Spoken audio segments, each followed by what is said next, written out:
Tradition 11. Our public relations policy is based on attraction rather than promotion. We need always maintain personal anonymity at the level of press, radio, and films. The 11th tradition is the cornerstone of NA's public relations policy, but Tradition 11 is only one of 6 traditions that address various aspects of our relations with the public. The 3rd and 5th traditions talk about the primary purpose and ultimate target of our public relations efforts. Traditions 6 and 7 describe the nature of our relations with other organizations, and the 10th tradition details our policy concerning public pronouncements on issues outside the scope of our recovery program. Clearly, our traditions are just as concerned with our public relations as they are with our internal relations. Most NA groups have some sort of contact with the public in their everyday affairs, but the public relations spoken of in the 11th tradition are more deliberate than our group's routine encounters with those outside the fellowship. The existence of a public relations policy implies the importance of a public relations program in carrying out our fellowship's primary purpose. Public information work done properly is not promotion. Rather, it seeks to make NA attractive to those who might need us. As NA groups, service boards, and committees, we deliberately and energetically cultivate good public relations, not as an incidental result of our normal activity, but as a way to better carry our message to addicts. Page 204. Narcotics Anonymous is not a secret society. Tradition 11 speaks to personal anonymity, not fellowship anonymity. The better known we are by the public, the more likely it is that addicts seeking recovery, or their friends, relatives, or co-workers will think of us and know where to find us when they decide to seek help. One way to take part in NA's public relations program is to become involved in the local public information subcommittee. The 11th tradition tells us that when we engage in public relations activity, we are to speak simply and directly of what Narcotics Anonymous is and what we do.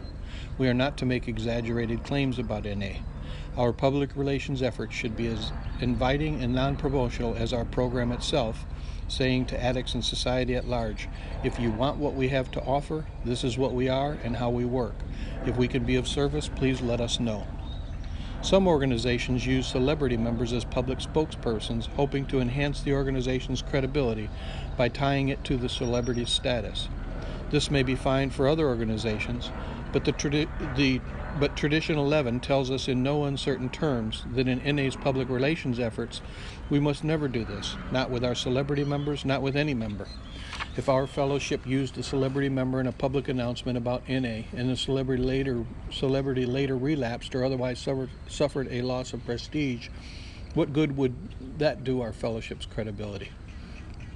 The same could apply to any individual member put in the public spotlight on NA's behalf. The credibility of NA's message can be greatly affected by NA's messengers. In the public eye, including press, radio, films, and all other media, we need always maintain personal anonymity. The same applies to other kinds of public information work. Public anonymity helps keep the focus of our public relations on the NA message, not the PI workers involved. We never do PI work alone because a team, even a pair, better displays NA as a fellowship to the public, while individuals tend to draw attention to themselves. Teams also tend to keep the personalities of their members in check, the better to ensure that NA and not the individual addict is what we present to the public. The truism that an addict alone is in bad company applies to our public relations efforts just as well as to our personal recovery. In most circumstances, though, personal anonymity is a purely personal decision.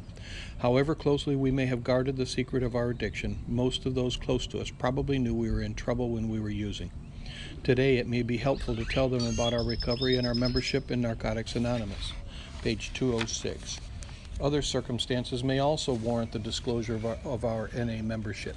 When a friend tells us about the struggles another person is having with addiction, we may want to let that friend know about Narcotics Anonymous and what it has done for us. When a coworker has a drug problem, we may want to share our experience with that person. None of us will want to indiscriminately trumpet all the gory details of our addiction to everyone in town, nor will we disclose our NA membership to everyone we meet. When we think we may be helpful to someone, however, it may be appropriate to share a bit of our story and the recovery we found in Narcotics Anonymous. All our members play a part in our public relations, whether or not they're involved in public information work. When individual addicts demonstrate recovery at work in their lives, they become our strongest attraction, a living testament of NA's effectiveness. Seeing us now, those who know what we once were like will spread the word to those they meet that NA works. The further that message is carried, the more likely it is that addicts seeking recovery will be attracted to the warm, loving support of our fellowship. By the same token, we must remember that, wherever we go, we always represent NA to some degree. If we are seen acting poorly while we prominently display an NA logo on our t-shirt, we carry a distinctly unattractive message about our fellowship to the public. What we say and what we do reflects on our NA recovery and the NA fellowship.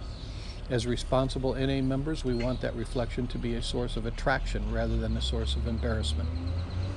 Page 207, Applying Spiritual Principles. Tradition 11 is an expression of our faith in the effectiveness of our program. As a fellowship, our primary purpose is to carry the recovery message to the still suffering addict. To fulfill that primary purpose, we do not need a promotional public relations policy. To gain public goodwill and attract addicts to our meetings, all we need to do is clearly and simply describe the Narcotics Anonymous program. We need neither fanfare, overblown claims, nor celebrity endorsements to build our public relations. We have faith that the effectiveness of our fellowship, once made known, will speak for itself. The principle of service, critical to the application of our 11th tradition, is not a passive principle. To be of maximum service to the still suffering addict, we must energetically seek to carry our message throughout our cities, towns, and villages. Our public relations policy is based on attraction, to be sure, not promotion. But to attract the still suffering addict to our program, we must take vigorous steps to make our program widely known. The better and broader our public relations, the better we will be able to serve. Earlier in this chapter, we spoke of the more practical aspects of public anonymity. But as we will see in the next chapter, anonymity is far more than just a practical consideration to be taken into account in carrying out our public relations program. Each of us has our own life, our own words, and our own story, all adding dimension and color to the message of our fellowship. But the message we carry to society is not the message of how great we are as individuals. The primary purpose of our public relations efforts is to tell the story of Narcotics Anonymous and what our program offers to the still suffering addict. Our practice of public anonymity is built on the spiritual foundation of all our traditions, ever reminding us to place principles before personalities.